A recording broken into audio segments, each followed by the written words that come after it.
All right, welcome to PrizePicks on 5 here on the 5 Reasons YouTube channel. I'm Ethan Skolnick. Follow me at Ethan J. Skolnick on 5 Reasons Sports. I got David Eversole. Follow him at David W. Eversole. Make sure you use the code 5, F-I-V-E. Get that initial deposit match up to $100. You don't need to play it all at once, so put the money in at the beginning. There are no rollovers. You can put 20 down if you just want to get 20, but if you want 100, you'll get the 100. And again, this is legal in the state of Florida and most other states. So check them out at PrizePicks.com or download it from the Google Play Store or the Apple App Store. More NFL futures today. We may get into NBA futures here pretty soon. You can also play MLB Daily if you like. Wimbledon just finished up, but there's more tennis coming up too. You can play that as well at PrizePicks. We did the running backs already, David. Let's get to the quarterbacks. Let's start with Aaron Rodgers, who might be the most polarizing of all the picks. He's here in the very first square here. He's going to be playing for a new team for the first time. They've got him at 3,999.5 yards. So just extrapolating that, roughly 230 yards per game, somewhere around there. Assuming that he plays all of the games, which again is part of this, and assuming that this Jets offense treats him the way that some Green Bay offenses, of course, some Green Bay offenses have not had great receivers. He might actually have more personnel to work with the Jets, but I'm going to go under. I just feel like we're hitting an age with him where they're going to try to get as much out of him, but they're also going to kind of, I don't know, sort of load manage him a little bit. I don't expect him to play 17 games. So then you start to get into that number of about 14 games. And then you're talking about needing to average, 250, 260 yards per game. I don't know that's going to happen. We talked about them leaning on Breece Hall in the running game a little bit more. I'm going to go under on Aaron Rodgers. How would you play it?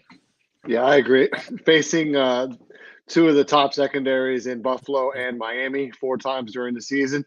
And New England secondary is going to be much improved as well. They had a high draft pick, Christian Hernandez in the first round. So their secondary is going to be a little bit better. I agree. I think they're going to lean on the running game a little bit more. I don't see them being a super explosive downfield passing offense.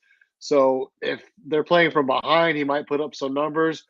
But typical Jets fashion, they're more of a lower scoring, defensive oriented type team, philosophically. So I tend to agree with you on the under for Aaron. All right. What do you like next? You had a couple of overs. Let's go to those. Yeah, my first over is going to actually maybe be a surprise to some people, but I'm going to take Justin Fields over 2,930 yards and a half passing yards. He added DJ Moore this year. He's going to have a full season with Chase Claypool, who they acquired midway through the year last year. Komet's an above-average tight end, and usually you want to see that breakout in the third year for NFL quarterbacks. So I think he's going to improve dramatically. Their offensive line isn't great, but, you've seen quarterbacks put up good numbers behind not so great offensive lines. So I feel like his running might be just slightly less. He's a dynamic runner, obviously. He was over 1,000 yards last year, but I feel like if he's successful passing the ball, they might just dial that back just for durability's sake and for the fact that he's going to improve with better weapons. So I really like him over 2,930. I think he can be over 3,000 yards easily. Yeah, I like it too. I mean, it's a pretty low number if you think about it. And I see a little bit of a Jalen Hurts progression with him. And so, even if there is the running game there, you're right. I do think there'll be a little bit more passing added in there, and they kind of committed to him. I mean, I thought they might go a different direction. There was some talk about them moving out, from him, but it looks like that's the direction that they're going, at least for this season. So I would play him over as well. Who else do you like over? I like Kirk Cousins. Actually, his metrics were down last year. He's got one of the top, 10-8 receiving cores in the league, led, of course, by Justin Jefferson. Got him over 42.75 and a half yards. He had a career high last year, 14 interceptions. His numbers were down overall. He was sacked a career high 46 times. I think both of those numbers improved for Cousins. He's been pretty durable, knock on wood. I think that's the one thing with projecting a lot of these quarterbacks, which might segue nicely into, one of your picks, is can these guys make it on a 17-game season? Right. I feel like Cousins has a decent enough offensive line and enough talent around him to be well over 42.75 and a half this year. Yeah, I think that's fair. Again, he's a guy who will get you to a certain point, but not past it. But he's going to put up a lot of numbers along the way. So I would play him over. I'm going to go with someone else over who, again, the injuries are the issue here, but I'm going to take the chance, even though they didn't upgrade the offensive line that much. The number's not that high, though. 38.50.5 for Tua. Let's say he plays 15 games. So he's going to crush that. I mean, Tyreek's talking about 2,000 on his own. I mean, Tyreek and Waddle between them, I think they're good for 3,000 yards. You need another 850 in there somewhere. And with some of the other weapons that he's got thrown out of the backfield a little bit more. Second year in McDaniel's offense, they're not going to turn to Mike White, okay, unless they absolutely have to. It's not like they've got somebody competing there with Tua for the spot. This is simply an injury play. If you think he's going to stay healthy, he's going to crush that number. If you don't think he's going to stay healthy, stay away from it or play it under. I'm going to roll the dice here and say that he stays healthy and go over. Yeah, you feel good about it or no? Because that whole Dolphins season is riding on it. I mean, basically. I don't feel good about it. I just hope it happens as a Dolphins fans. But I mean, it's just such a huge uncertainty. It's, I would look at some other quarterback numbers before I would necessarily go with that one. But I agree. If he's on the field, I think he's closer to 4,700 passing yards minimum. He might be safer, David, to play week to week. I think as long as he's on the field and he's got a number of 230, I hit on that number over and over last year.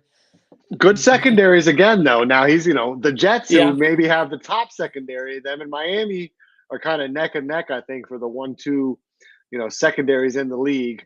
Along with Buffalo is probably about top 10 or so. So besides that, I mean, I think we have, the top duo in the league right now.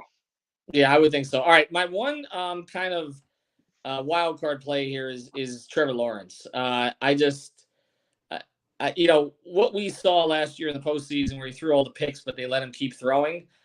If you were to say to me, Justin Herbert or Trevor Lawrence ends up with more yards this year, I would go with Trevor Lawrence. And they both have big numbers. That receiving corps was very good last year. I think it will actually be better with another year with him. Second year in Peterson's system. He's got a huge upside. And look, I know Etienne's kind of injury prone.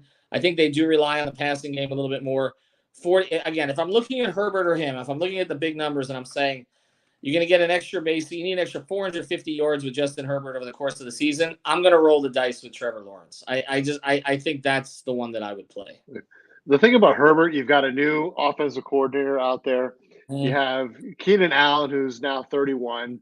He was banged up last year. You got Mike Williams, who seems to be always banged up. The receiving corps is a big issue. Their offensive line is good, and Eckler is like another wide receiver. So if he stays healthy, the receivers, for Herbert, I think he goes over that. But I've got a couple interesting unders, which I think might surprise some people. The first one being Mahomes at 4,800.5. I don't see that receiving core outside of Kelsey is anything special. And he's been sneaky durable and everything else. This might be the year of a little bit of a regression for him, which, he's an all-time great. So regression for him is still really, really, really good. But I could see him under 4,800.5 yards. Fair. You got another one? Josh Allen. I like under again. Outside of Stephon Diggs, who's obviously having some drama during the offseason so far, I don't think that's going to be much of a factor. But you never know behind the scenes kind of where his head's at. And outside of Gabe Davis, who's really kind of inconsistent other than kind of a home run threat, their wide receiver core is a bunch of scrubs. Now, they did draft a really good tight end, so I'm curious to see how he fits into the picture. But I think Allen under 43.75. He had the elbow injury last year.